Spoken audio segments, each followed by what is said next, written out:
The K Jazz Show, Sundays on Kofifi FM 97.2.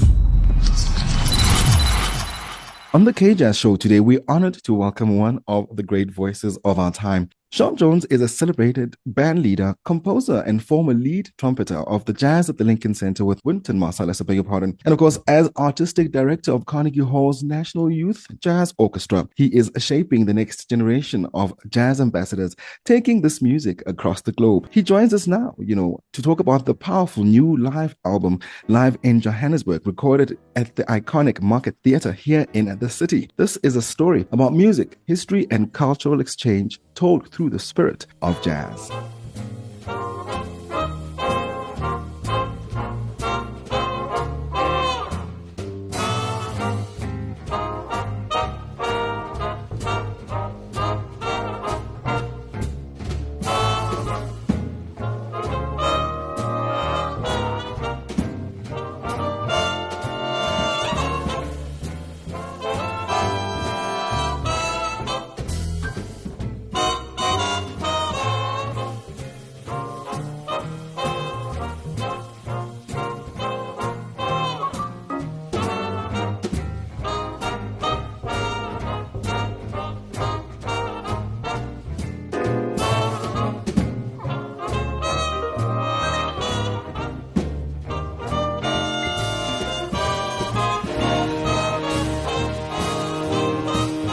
Sean, welcome to the show.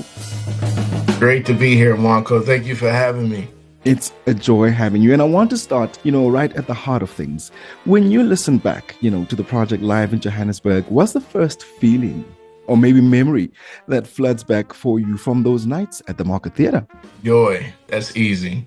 Immediately, the word joy.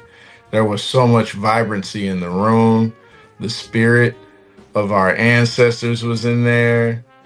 It just felt like this sort of out-of-body spiritual experience. I knew that I was on sacred ground, and the students knew it too. And all of our guest artists, and it was just wonderful to have a residency in this place, and it was great to be able to capture it. I actually didn't even know that our sound engineer recorded it until afterwards. Wow. So that was a nice sort of surprise to hear not just the band play on the recording, but you can really hear the audience and the vibrancy in there. So, going back to the word joy, it was just a joyous occasion. It was just a celebration of the freedom of the human spirit. The project, brought together young American musicians, students, with the spirit and the history of South Africa, just as you've explained that. How did the exchange, I guess, the energy of Johannesburg, the story of the Market Theatre, shape the way, they played and ultimately the way this record sounds? Well, it made the students become more free. Yeah. They realized that with walking around Joburg and going to Soweto, they felt that they felt the energy of the ground. They felt the struggle. They felt the overcoming of the struggle. They felt the continuance of the struggle. And their humanity rose up during that performance. And although, those students represent multiple religions, ethnicities, all kind of backgrounds, they all sort of came together with the notion that the human spirit can overcome any level of differences. And that's what we got to. And again, it was a real treat being able to spend that much time there so that we could really soak up the energy of the place, And it was just wonderful, man. It was just, I get goosebumps thinking about it now. You've called the young musicians sonic poets. Sean, what did you see in them, on this tour that affirmed that statement, particularly in the way they carried the weight and the joy of both American and South African jazz traditions? Yeah, I think that it was a sort of a confluence of a few different things that happened. Number one, just being in Johannesburg, being in South Africa, that was exciting. We also, made them aware of the history before we got there. We had a few speakers come and speak to the students about each place that we went to and the history around it. So they were prepped before we even got there. Also, the students themselves. I mean, that was just a unique group of students. A lot of them are planning or have planned to become dual majors and go into political science and as well as music. So it was just a unique sort of mix of circumstances that that that culminated in that performance, the time on earth, the election cycle that we were in the United States, that all of that just sort of came together to present that level of spirit consciousness that comes through on the recording.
We're in conversation this Sunday with trumpeter, composer, and visionary Sean Jones, who recorded live in Johannesburg with the National Youth Jazz Orchestra at the iconic, of course, Market Theatre right here in Johannesburg. Now, Sean, the album, includes works by South African composers like Sibusiso Mashilwane alongside, the American jazz standards. Let's reflect, on the intentionality, of this balance now. And what story were you hoping to tell through, this blending of repertoires? Well, that our histories are intrinsically tied together. Mash, boy, his piece is there's so much spirit in it. You could hear how his particular piece was related to the piece that we played before it, which was by gosh, it's slipping my mind right now. But we're evoking the spirit of Train. Yes, Lakeisha Benjamin. Yeah, so we did that piece right before we played Mash's piece. So it was just this sort of vibrancy that was happening. And it was my goal as the artistic director to create programming that highlighted the influences of American jazz on South African jazz and vice versa, because this is all African music. It's all Africanized music. It's all Black music. And so you have some of Duke Ellington on that program. You have sophisticated music from Billy Childs on that program. Obviously, Alicia's music, has a lot of twinges from the entire continent of Africa.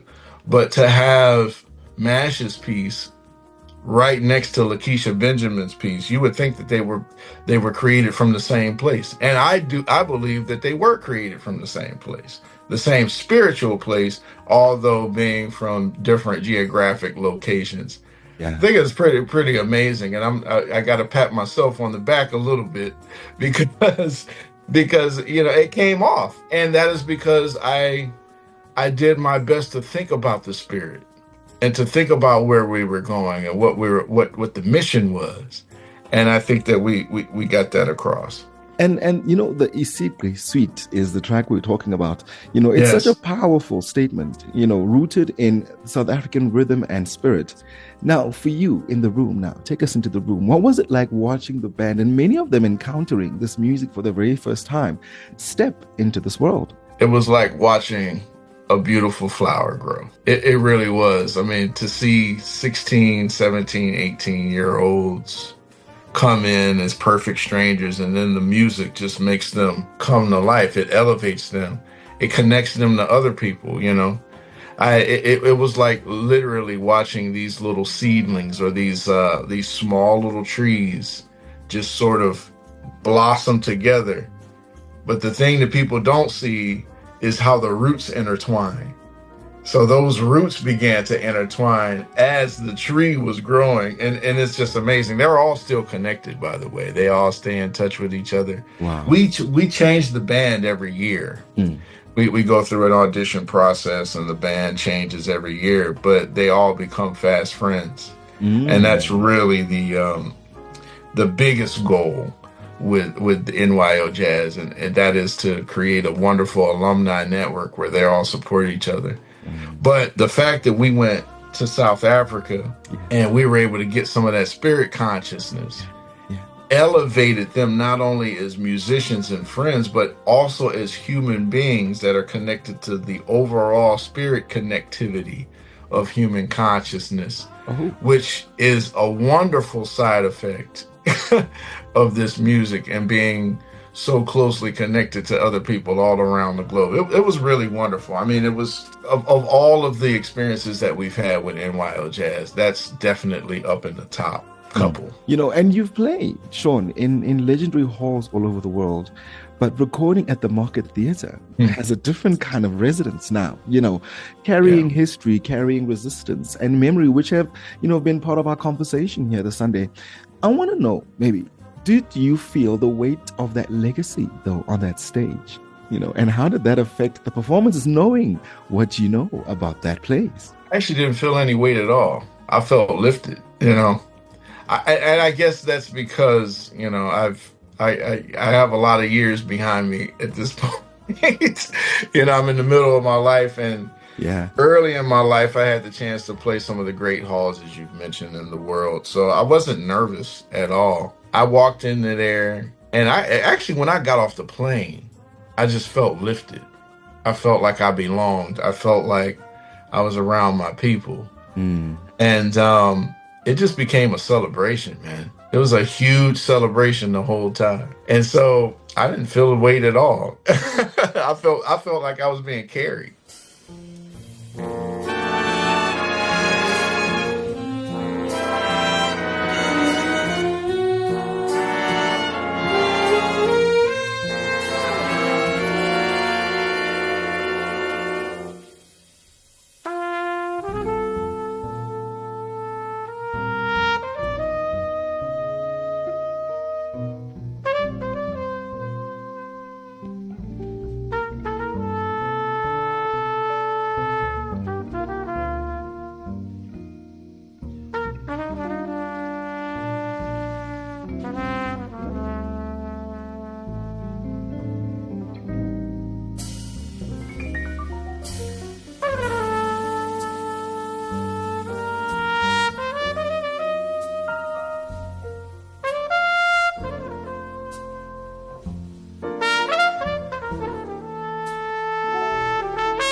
On the KJS show this Sunday, our guest is trumpeter Sean Jones, and he and I have been talking about this latest project live in Johannesburg, including listening to some of the music from this offering. Author, director, playwright, and actor John Carnegie spoke so beautifully, Sean, about hearing truth and hope in the young people's lives' voices. As band leader, how did you witness that truth coming alive in the music night after night? Well, I have to say, number one, being around John Gotti. I mean, there are a few people that walk the earth where you could tell that the entire lineage of our people is with them. I mean, he wasn't. See, I know he was standing there physically alone, but he had a tribe with him. Just to feel that energy and to meet him. I mean, I get goosebumps thinking about it. But, again, the whole experience, man, just, from beginning to end can't be replicated.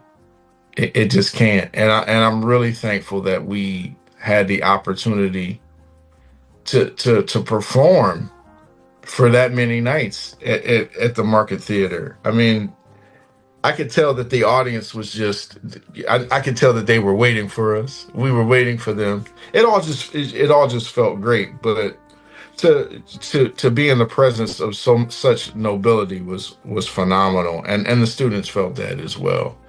And so there was sort of a reverence in the room along with that, just like a good church service. Like I grew up in a Pentecostal church, and there was tons of celebration and energy and all of that, but there was always this deep sort of reverence for what was going on, and I felt that as well. Oh, the incredible history of the Market Theater has captured you, sir. It has. Yeah. And collaboration, was key on this project with Alicia's, of course, soaring voice and the contributions of Romy Bratiseth and Lindas Kakani. What did those collaborations add to the texture and the soul, maybe, of the project? Well, it further emphasized that this music is global. It is no longer just American music. That's the roots of it, but it is big. Our guest artists are unbelievable. Romy, Linda, and of course Alicia, unbelievable. And their sound just kind of wrapped around one another, and it lifted the overall performance, which I'm very thankful of. And they were masterful. I mean, just master musicians. Linda, oh my gosh. I mean, I've been watching his career, he just grow, and he's tearing it up all over the world. And it just shows that, the world truly is small. It's big, but the community is tight, and it's beautiful. And I can't wait to see them again and play with them again. So it's going to be great whenever that happens again. Whenever that happens. Now, just tapping into some of the work that you do, when you teach, at NYO, you've described jazz as the greatest sonic depiction of democracy, a powerful statement, Listening to the album, one hears both individuality and togetherness, which you've spoken about throughout this conversation. But how do you teach and nurture that balance in a big band of young musicians? Well, first of all, they're not going to do anything that they don't see. So I try to embody that. I try to embody that democratic spirit by not being dictatorial when I'm in front of the band saying, you have to do this way. I encourage them to share their ideas. Also, just the process of creating jazz is democratic. You're creating music with other people on the spot, and that requires a lot of negotiation, a lot of give and take, a lot of assertiveness, and a lot of yielding. So you have to be fluid.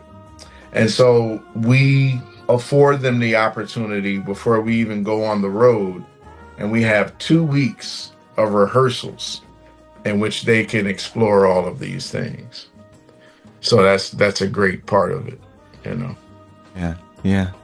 And of course, as we wrap up this conversation, Sean, the Sunday, the album is not only a document of a tour, but has become a cultural movement.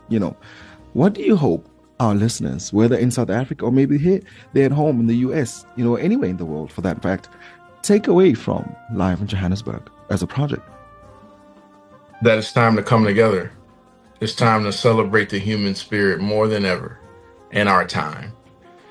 We, as a species, are in danger of becoming so self-centered that we literally kill ourselves from the inside out. And what I mean by inside out is individually, we become so self-centered that we poison ourselves. And then that poison permeates to the next person that you see.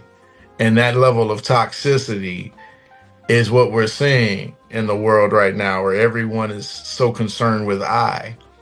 That particular recording represents we, the human spirit, all of us together celebrating one another, coming out of ourselves just for a minute to lock arms and create sounds and vibrations together that transcends our limited individuality and explores and expresses our collective energy, which is more powerful than anything. And in the Christian Bible, there's a scripture that says, where there are 2 or 3 gathered in my name, I will be in the midst. And so if we all want to get to a power that is greater than any of us, we have to combine together and allow that power to surge through us and take us to where we're supposed to go. So that's what I hope that the listener will get from that. The incredible Sean Jones, artistic director at NYO Jazz, reflecting on their powerful new album, Live in Johannesburg, a celebration of youth, legacy, and a unifying voice of jazz. And of course, he was on the K Jazz Show.